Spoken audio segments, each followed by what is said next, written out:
Hi everyone, please subscribe to the channel, I really appreciate it. Thank you.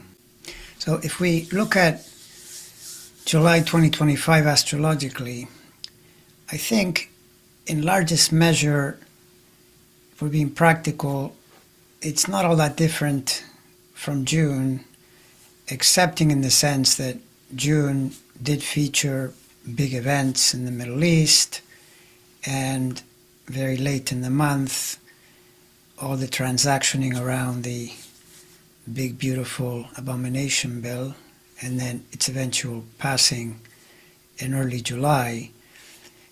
July itself is not that different, excepting perhaps in the third week when the sun and the moon make a new moon in early Leo with Pluto on the other side in early Aquarius. That suggests some kind of underhanded something or other going on, some kind of power struggle. When it comes to the current administration in the US, pretty much par for the course. This is the way they're doing things, and so that's what we can look forward to. But I doubt that we're going to see as explosive a month as June. I mean, anything is possible given the fact that there are two big planetary stations this month. One we're currently in, the Neptune station, which, by the way, fits in really neatly with the constant stream of lies that the GOP, primarily through Trump, but really through all his sycophants, are spreading. And basically they're saying that this bill that they passed is going to achieve things that it's not going to. And so given that they're speaking in this way and that it is being amplified by one part of the media, the right-wing echo chamber, then this matches the Neptune station very well. Then we have the Saturn station a little bit later in the month, but mid-month basically. And when planets of this magnitude station, it's possible that you get important world events. But from the perspective of, for example, the follow-up to the Iran situation, my sense is that that is much more likely to show up later in the year and into next year. Same thing when you look at, for example, the fate of someone like Benjamin Netanyahu. And this is what I covered in that video that I made recently, showing the cycles in 26 and 27 when the transits of Saturn and Neptune, but especially Saturn, become very, very difficult. And so then they are almost certainly going to get him into a lot of trouble. But for the time being, Saturn is only in the early degrees of Aries during the summer of 2025, which is why you'll recall that going back to last year, to just after the election, I already was saying that a lot of the key action wouldn't happen until late in 2025 and into 2026. The late 25 part of it, through Trump's chart, is because Saturn will return to the degrees where it was when he was doing the Liberation Day tariffs, which of course he had to backtrack on pretty quickly. And I'm sure you've noticed that this is something that has gone absolutely nowhere. He went from saying that he was going to make a deal with everybody to then 90 deals in 90 days. Well, I think he's made 2 deals in all this time. And the tariff situation continues to be what it is. Inflation has not changed. Inflation is more likely to increase than to remain the same or to decrease. And despite his constant utterances around how the economy is booming, this isn't really true. And I'll give you an example. Yes, the jobs report was said to be near 150,000 new jobs, but the problem is that there's another report that also came out. It's called the ADP report, which tracks private sector jobs. And in that report, there was a loss of 33,000 jobs, which hasn't happened since, I believe, there was 1 month in 2023 and nothing unless you go back to the pandemic years. So the fact that the private sector is losing jobs is not a good signal. Of course, we'll have to see how this continues. But my sense is that as we go toward the end of the year, and the fact that he implemented this lunatic policy in the spring, and Saturn returns to those degrees at the end of the year, coupled with the fact that Jupiter will be around in his chart as well. So expect to see more of the same, in the sense that he'll say something that it is when in fact it isn't that. But his problem is going to be that the numbers, in the actual world will not match what he's saying. People will be able to tell that something is wrong. And so the point is, from my perspective, this is the most practical way to look at the entire situation. Yes, the planets are in a certain place in July of 25, but where are they going? Where they're going is Saturn and Neptune backtrack into the late degrees of Pisces.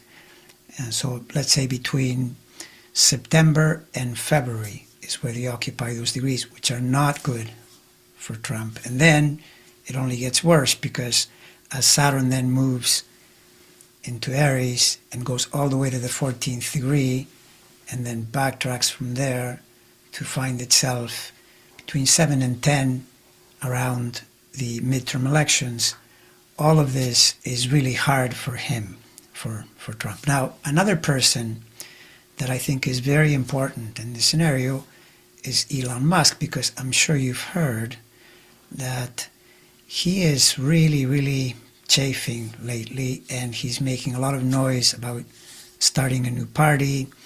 And even though it appeared as though he was backtracking on the criticism of Trump, now he's back at it again, pretty stridently.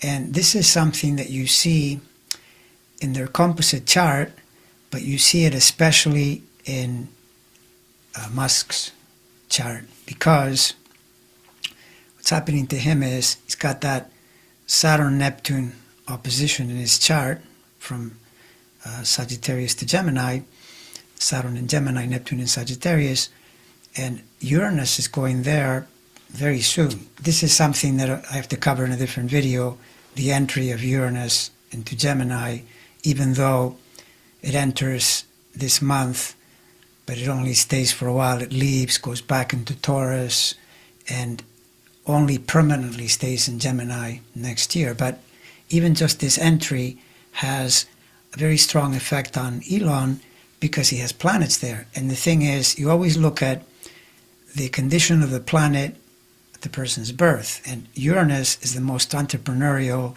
very independent, rebellious planet, which is why he's a major entrepreneur. The Uranus in his chart, you see it at the bottom of the chart, squaring his rising Cancer planets. And so, in short, and it also opposes to the top of the chart. Bottom line, though, that Uranus very much defines his nature. So when that planet enters into some kind of aspect in the chart, which it's about to, basically for the summer and early fall, bottom line, this guy's going rogue. I don't see how he is able to navigate being at ease with a relationship that he clearly isn't happy with, because in selfish terms, and by the way, don't get the idea that I'm approving what he does, although from my vantage point, as bad as Musk and the president are, the actual president, by the way, because for a while Musk seemed to be the kind of co-president. Even so, I think he's in some sense less malevolent in that, for example, even though it's true that it's in his interest, because the idea of selling electric cars is where the world is almost certainly going, or the fact that new forms of energy were being developed, that's also where the world is going. Trump is trying to take us back. Musk has an interest in those new developments, so it's benefiting him.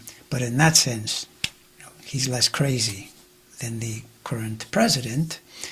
However, all of that said, the main point is that now they're at odds. They're at odds, and this, you've heard me say this a number of times, that even if I disapprove of someone's overall way of operating, the enemy of my enemy becomes my friend, just in a self-interested way. In other words, it benefits the cause of pushing back on this whole MAGA, GOP approach, to have people with this kind of power, like Musk, to be opposing, being against what is going on. Now, if you look at his chart, it's pretty clear that my sense is with that Uranus, he goes rogue, he goes independent, he goes his own way. And it's also pretty clear that, in a sense, it's not in his best interest, if you look at it from the perspective of Trump, for example, cutting off contracts and, stopping the money flow. The problem is that Musk has a lot of money still, and that would take quite a while. No matter how many things you cut off, he has a lot of money. And if he does form a new party, it really creates a problem for the GOP, because it's entirely conceivable that becomes part of the next election. They don't need to have representatives in every state. All they would have to do is elect some people, and that would be enough to lead to a loss, which is why Trump is issuing so many threats in his direction. Point being, though, that if you look at his chart, definitely going wrong. If you look at the composite chart, there is some chance still that he might backtrack again this month, because Jupiter is currently transiting in the early degrees of Cancer, and well, for one thing, it's on his sun. And I had always said that this would be empowering and strengthening to him, which, in that sense, it is. He's the Uranus going his own way. The Jupiter is simply collaborating. There's a lot of I, my, me energy, feeling a sense of, expansiveness and optimism in some direction. He's taking it. But then there's also the composite. There are planets near those degrees in Cancer. In other words, those planets are their relationship, the two of them together. And it's possible that he would backtrack based on that, because the Jupiter in the composite trines those planets. That suggests friendship, agreement, some kind of benign détente or something. It's not looking much that way, and my feeling is because I've said this in another video, that the Jupiter is doing that, but the Jupiter is also squaring the composite ascendant. So given the totality of things here, it's entirely possible that it will not signify any kind of pullback, or maybe there's a pullback, but then by the next month the Jupiter's gone, because Jupiter does not come back to those degrees. It keeps moving forward, and it never returns to those early degrees. So my sense is this is going to be some kind of ruptured relationship as we move forward. Now, the thing is, once again, I see it as beneficial for the ultimate outcome, because, for example, if you think I'm saying, okay, this is going to be bad for the president, because as we go into later in the year, he's getting a lot of the Saturn energy, Neptune too, but certainly I always focus on Saturn as being the planet that really calls you to account. And then next year, he's getting all that square energy from the worst possible place, because that Aries in his chart is basically all the topics that this guy is trying to manipulate. Legal matters, the law, the judges, foreign affairs, immigration. Saturn sitting there is not a good thing. It's a major problem. But Musk's problem is that, yes, in the near term he's got the Jupiter, and Jupiter will be in Cancer until next summer. But his problem is that the Saturn also moves in upward into Aries next year and starts to square all his planets, and that also isn't going to be good for him. So I don't know yet what exactly that signifies in terms of the setback for him, but this is just to say that don't get the idea that I'm saying he becomes incredibly successful and happy going into 2026. That is very much in doubt as well. So, bottom line, whole idea is that, to me, July 2025, and more broadly speaking, you would say the summer of 2025, is more important in the sense of where things are going than where things are today. So the Trump's mega bill, this whole initiative happens in the early degrees of Cancer for Jupiter. This is where his T-square, those three planets are, Mercury, Neptune, and Eris. Jupiter in squares suggests overreaching, suggests overconfidence. It's the expansive principle when it runs amok. And my experience with this planet is that when you do things under Jupiter squares, later it comes back to haunt you, almost always through the agency of Saturn, because Saturn is the planet that pushes back, calls you to account, and then restricts or completely destroys your situation as a result of what you were doing under Jupiter. All right, I'll leave it there for now, but I'll follow up with other videos explaining the effect of Uranus going into Gemini, which is a major cycle.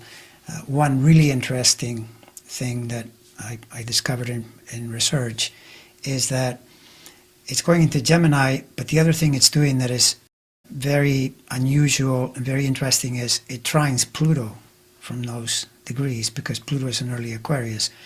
And the last time this happened, and it's very infrequent, the trine of these two, it happened in the early 1780s, I believe. It's in that range, when the steam engine was discovered, which at the time was a huge invention. This is where you see the Uranian energy, the connections to Aquarius, the fact that Pluto's in Aquarius. It's innovation, big discoveries that move the world forward. At the time, it was a huge thing. Today, it's almost certainly some development around AI or some other thing that might perhaps be unexpected or very unusual. There you would tie it to one of the effects of Uranus. But again, I'll be talking more about that, because I think overall that's actually a very good thing that these planets in this period of time are making sextiles, because it offsets a lot of the really troublesome energy we're also traversing through. Because don't forget, all of this, I mentioned how you look at July of 25, it's far more important to look at going forward, going ahead, and even above that, you would put the fact that, as you've heard me say in the past, we're in the civil war zone. It's why the situation is so incredibly dicey.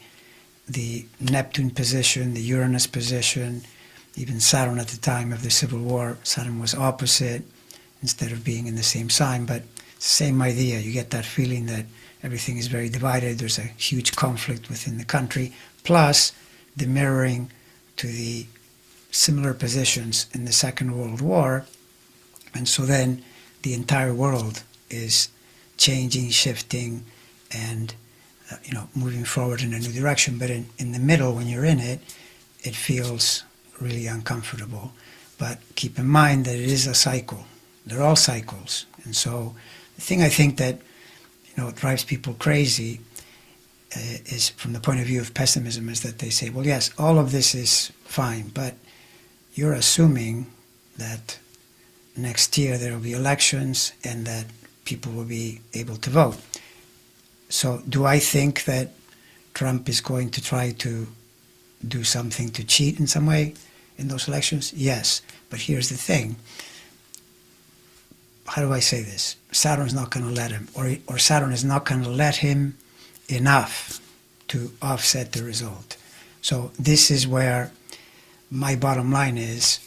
If you ask me, I would say, no pun intended, ironically I guess, but astrology trumps him. That's it. That's the bottom line.